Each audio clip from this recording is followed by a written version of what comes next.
प्रभु तेरी वाणी जीवन की रोटी, नैनों की ज्योति अंधेरा मिटाती।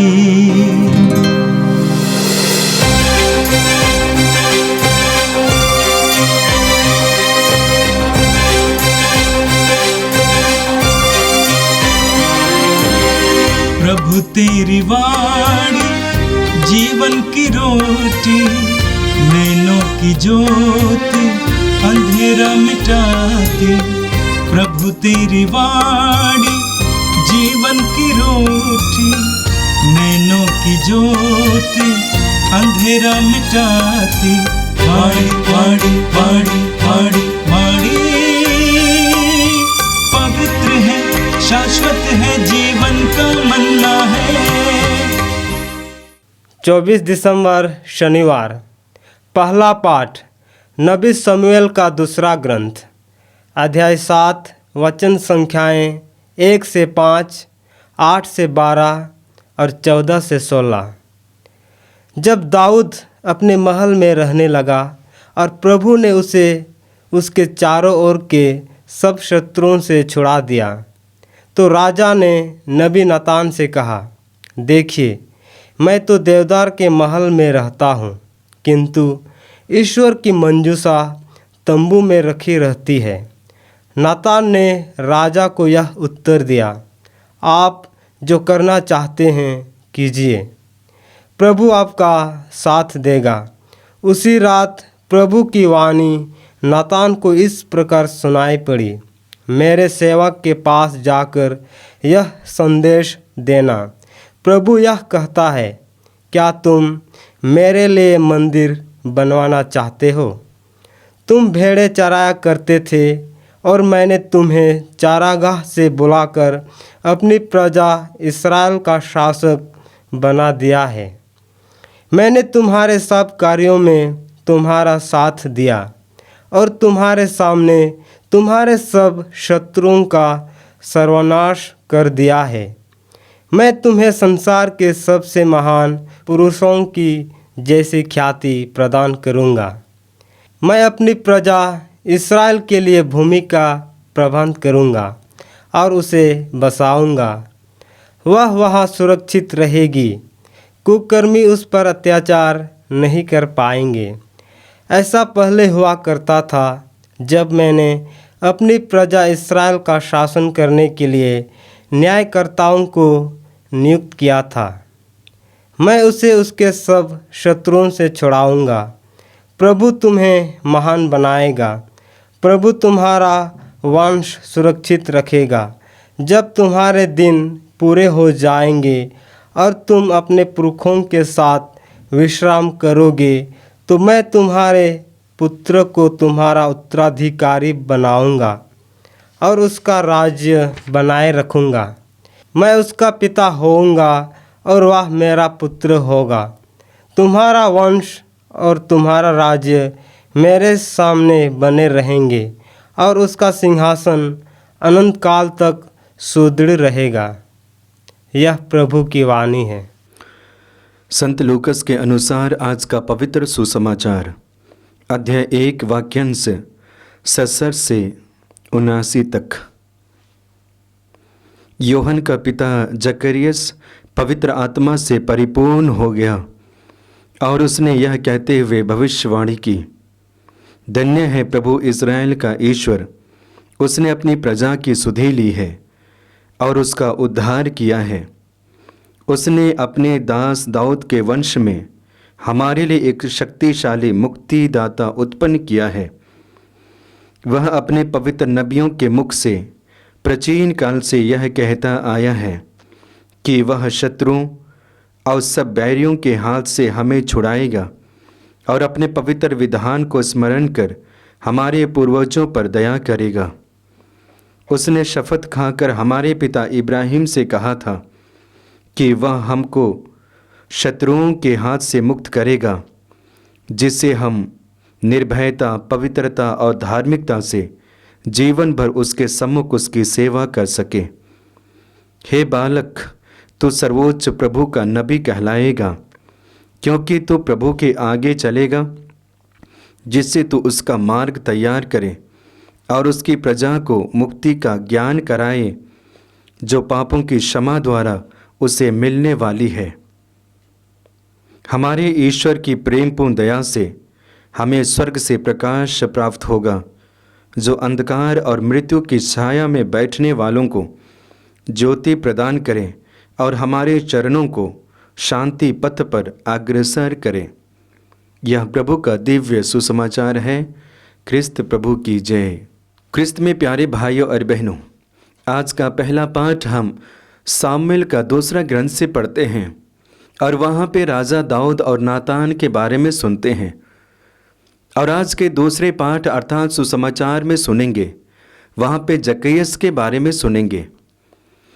और ये दोनों पाठों के माध्यम से हमें काफ़ी संदेश प्राप्त होते हैं, जिनको हम मनन चिंतन करते हुए, आत्मसार करते हुए हम प्रभु के मार्ग पे दिन प्रतिदिन बढ़ते जाएं। प्रथम पाठ के द्वारा संदेश हमें प्राप्त होता है, वह यह है, परमेश्वर अपने चुने हुए लोगों के साथ निरंतर रहते हैं। जब हम राजा दाऊद के बारे में मनन चिंतन करेंगे, दाऊद अपने परिवार के सबसे छोटा लड़का और सबसे ज़्यादा समय भेड़ों के साथ रहने वाला, निर्जन प्रदेश में घूमने वाला, परमेश्वर उन्हीं को चुनते हैं और एक शक्तिशाली व्यक्ति बनाते हैं। जब उनके इतिहास के बारे में हम पढ़ेंगे, जैसे ही दाऊद को ईश्वर अभिषेक देते हैं चुने हुए व्यक्ति के जरिए, वह व्यक्ति धीरे धीरे शक्तिशाली बनते जाते हैं। क्यों? क्योंकि प्रभु उनके साथ थे, प्रभु उनके साथ यात्रा करते थे। तो हमारे लिए संदेश यही है कि चुने हुए व्यक्ति को प्रभु कभी नहीं त्यागते हैं। सुंदर उदाहरण हम जोशुआ के ग्रंथ में पढ़ेंगे। अध्याय 1 वाक्य 5 में परमेश्वर जोशुआ से कहते हैं, जोशुआ जोशुआ, तुम्हारे सामने कोई टिक नहीं पाएगा, क्योंकि जैसे मैं मूसा के साथ था ठीक उसी प्रकार तुम्हारे साथ रहूँगा। मैं तुम्हें कभी नहीं त्यागूंगा, मैं तुम्हारे साथ साथ चलूँगा। परमेश्वर कहते हैं, मैं तुम्हें कभी नहीं त्यागूंगा। ठीक उसी प्रकार दाऊद के बारे में देखते हैं, परमेश्वर उनके साथ रहते हैं और परमेश्वर की उपस्थिति में, छाया क्षेत्र में वह शक्तिशाली व्यक्ति के रूप में उभारते हैं, शक्तिशाली व्यक्ति बनते हैं, हर क्षेत्र में सफल होते हैं। क्यों? क्योंकि प्रभु उनमें क्रियाशील थे। और इसलिए आगे वचन में हम पढ़ते हैं, प्रभु कहते हैं, मैंने तुम्हारे सब कार्यों में तुम्हारा साथ दिया और तुम्हारे सामने तुम्हारे सब शत्रुओं का सर्वनाश कर दिया है। प्रभु कहते हैं, मैंने तुम्हारे सब कामों में मदद किया है, सहायता किया है, और इसलिए वे सारे कार्य यानी कि सफल होते गए। क्रिस्त में प्यारे भाइयों और बहनों, ये हम राजा दाऊद के बारे में पढ़ते हैं, लेकिन आज भी हमें वही संदेश प्राप्त होता है कि हर एक व्यक्ति चुने हुए हैं, हर एक व्यक्ति ईश्वर की योजना के अनुसार इस पृथ्वी पे हैं और हर एक व्यक्ति में ईश्वर निवास करते हैं। लेकिन कभी कभी हमारे जीवन में कई प्रकार के प्रश्न आते हैं। क्या प्रभु मेरे साथ है? क्या प्रभु मुझे कभी नहीं छोड़ेंगे? क्या प्रभु मुझे छोड़ दिए? क्या प्रभु मेरी प्रार्थना को सुनेंगे? क्या प्रभु मुझे उद्धार करेंगे? क्या प्रभु मेरे पापों को क्षमा करेंगे? क्या प्रभु मेरे जीवन में सुख चैन देंगे? इस प्रकार के कितने प्रश्न दिन प्रतिदिन हम पूछते जाते हैं। और निश्चय ही जब ऐसे प्रश्न पूछना शुरू करते हैं, एक तरह से हमारे अंदर में प्रभु की उपस्थिति बहुत कमी महसूस होती है और शायद इसी वजह हम ऐसे प्रश्नों से घिरे हुए रहते हैं। तो हमारे लिए समय बहुत कम है प्रभु यीशु मसीह को हमारे दिल में स्वागत करने के लिए, उनका जन्मोत्सव मनाने के लिए। और आज हमें प्रभु याद दिलाते हैं कि प्रभु हमारे साथ अर्थात चुने हुए लोगों के साथ रहते हैं। नबी ईसायास के ग्रंथ के माध्यम से हम पढ़ते हैं, उन्होंने भविष्यवाणी किया, एक कुंवारी गर्भवती होंगी, पुत्र प्रसव करेंगी और उसका नाम इम्मानुएल रखा जाएगा, जिसका अर्थ है ईश्वर हमारे साथ है। जिसका अर्थ है ईश्वर हमारे साथ है। और वही परमेश्वर वादा करते हैं कि मैं तुम्हारे साथ हूँ। साथ रहने वाले परमेश्वर को अपने दैनिक जीवन में प्रत्येक दिन अनुभव करना है, महसूस करना है कि मेरे प्रभु मेरे साथ रहते हैं, मेरे प्रभु मुझे कभी नहीं त्यागते हैं। हालांकि मैं महसूस करता हूँ, लेकिन प्रभु अपने तरफ से हमें कभी नहीं त्यागते हैं। ये पहला संदेश है। दूसरा संदेश प्रथम पाठ के द्वारा यही है कि परमेश्वर व्यक्ति को नीचे से ऊपर उठाते हैं। दाऊद के बारे में देखिए, दाऊद सबसे छोटा व्यक्ति, लेकिन उस व्यक्ति के जरिए बड़े बड़े कार्य करते हैं। वही दाऊद जो छोटा भेड़ों की संगति में निर्जन प्रदेश में रहा करते हैं, अब यानी कि इज़राइल के राजा बनते हैं। परमेश्वर इज़राइल को चलाने के लिए, अपनी जनता को चलाने के लिए उनको नियुक्त करते हैं, शासक बनाते हैं। और दाऊद प्रभु की आशीष और कृपा के द्वारा, पवित्र आत्मा का अभिषेक और संचालन के द्वारा जनता को सही दिशा पे लेके जाते हैं, एहसास दिलाते हैं प्रभु का, जब तक वह मार्ग से नहीं भटक जाते हैं। तो छोटे व्यक्तियों को प्रभु ऊपर उठाते हैं और इतने ऊपर उठाते हैं, अब बड़े व्यक्ति बन जाते हैं। तो ख्रिस्त में प्यारे भाइयों और बहनों, जब हमारे विचार को हम देखते हैं, हमारी मानसिकता को देखते हैं, हम बड़े बड़े चीज़ों के बारे में वर्णन, बड़े बड़े चीज़ों को पाना चाहते हैं, बड़े बड़े जगह को चुनना चाहते हैं, चुनते भी हैं। लेकिन ईश्वर की दृष्टि ऐसे नहीं है। वे छोटी चीज़ों के द्वारा बड़े बड़े चीज़ों की तुलना करते हैं। छोटे व्यक्तियों को चुनते हैं, दुर्बलों को चुनते हैं और उसे बलवान बनाते हैं, शक्तिशाली बनाते हैं।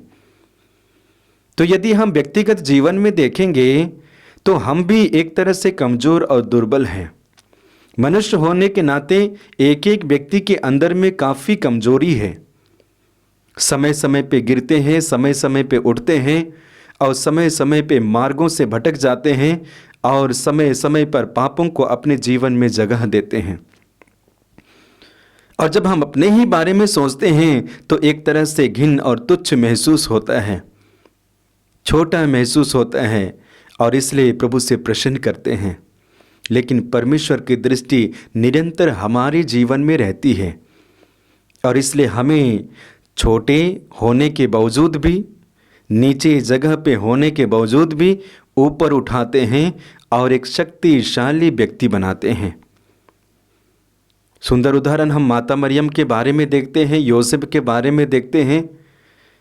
एक छोटे से परिवार से आने वाले, साधारण परिवार से आने वाले, साधारण जीवन जीने वाले प्रभु की माँ बनती हैं और प्रभु के पिता बनते हैं, ऊपर उठाते हैं। और इसलिए जब माता मरियम गुणगान करती है, प्रभु जो शक्तिशाली है उसके बारे में गुणगान करती है, प्रभु के कार्य महान है उसके बारे में गुणगान करती है, संसार को, लोगों को बताती है। क्यों? क्योंकि दीन दासी पर प्रभु ने दया दृष्टि की है। ख्रिस्त में प्यारे भाइयों और बहनों, हमें एहसास करने की आवश्यकता है, जितना छोटा मैं बनता हूँ, जितने छोटे जगह पे मैं रहता हूँ, उतना ही ज़्यादा प्रभु हमें आशीष और कृपा देते हैं और उतना ही ज़्यादा हमें ऊपर उठाते हैं। प्रभु यीशु मसीह को देख लीजिए, प्रभु यीशु मसीह नम्र बनते हैं, विनीत बनते हैं और परमेश्वर उसे और ऊपर उठाते हैं।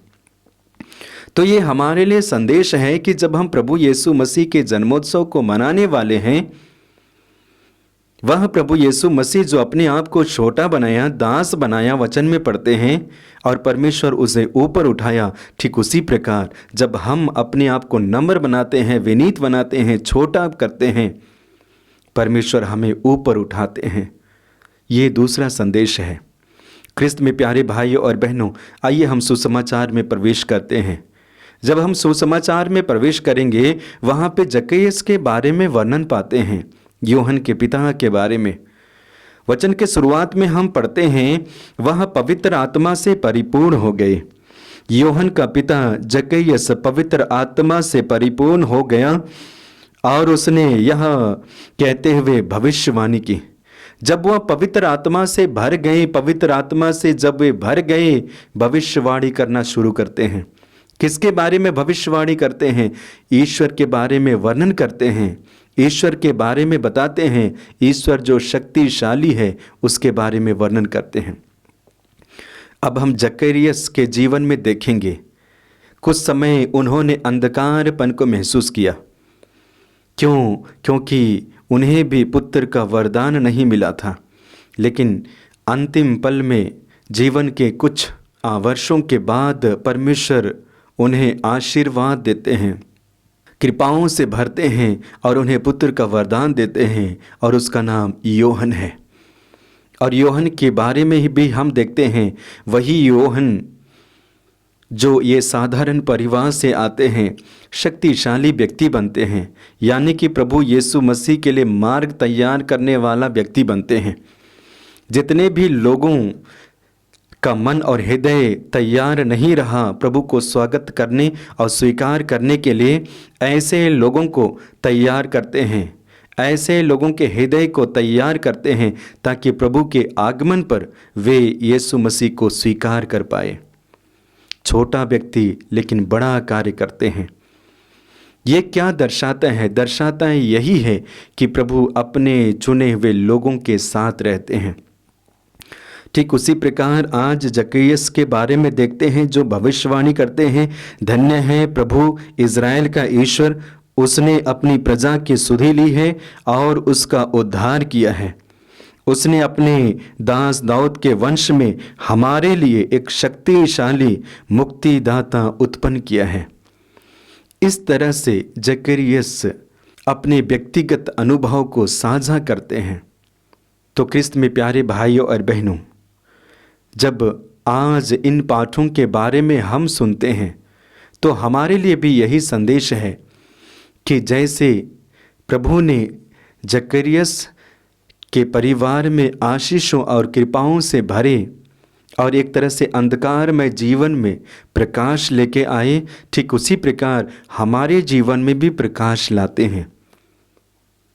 अक्सर मनुष्यों के जीवन में देखा जाता है, जब व्यक्ति कई प्रकार के चीज़ों से घिर जाते हैं, पापों से, दुखों से, कष्ट पीड़ाओं से, मृत्यु से, बंधनों से, सब कुछ शून्य हो जाता है, ना के बराबर हो जाता है, सब कुछ अंधकार और अंधकार सा लगता है। और ऐसे समय में प्रकाश देने वाले हमारे प्रभु हैं, और जिस प्रभु ने उनके जीवन में एक तरह से चिराग लेके आए, ठीक उसी प्रकार हमारे जीवन में भी करते हैं। तो आइए आज हम विशेष रूप से प्रभु को धन्यवाद दें, ये संदेश देने के लिए कि मैं सदा चुने हुए लोगों के साथ रहता हूँ, उन्हें कभी नहीं त्यागता हूँ। आंखें बंद कीजिए, हाथों को खुला रखिए। प्रभु आज के दिन के लिए तुझे धन्यवाद देते हैं, तेरी आशीष और कृपा के लिए, और विशेष करके दोनों पाठों के माध्यम से तू हमारे जीवन में प्रवेश करते हैं और अपनी आशीष और कृपाओं से हमें भरते हैं और अपनी महिमा को हमारे जीवन में प्रकट करते हैं कि प्रभु पर विश्वास करने वाले, प्रभु के मार्गों पे चलने वाले सदा प्रभु की सानिध्य में रहते हैं। दुख सुख को महसूस करते हुए भी प्रभु की आशीष और कृपा के द्वारा घेरे रहते हैं। प्रभु ऐसे उपहार, ऐसे वरदान के लिए हम तुझे धन्यवाद देते हैं। साथ ही तुझसे प्रार्थना करते हैं कि पवित्र आत्मा को भेजे, ताकि प्रभु यीशु मसीह जब हमारे जीवन में जन्म लेंगे, हम उसे संपूर्ण मन और हृदय के साथ अपने दिल में जगह दे पाए, स्वागत कर पाए। यह हम प्रार्थना करते हैं हमारे प्रभु ख्रिस्त के द्वारा। प्रभु तेरी वाणी जीवन की रोटी, नैनों की ज्योति अंधेरा मिटाती। वाणी वाणी वाणी वाणी वाणी शाश्वत है जीवन का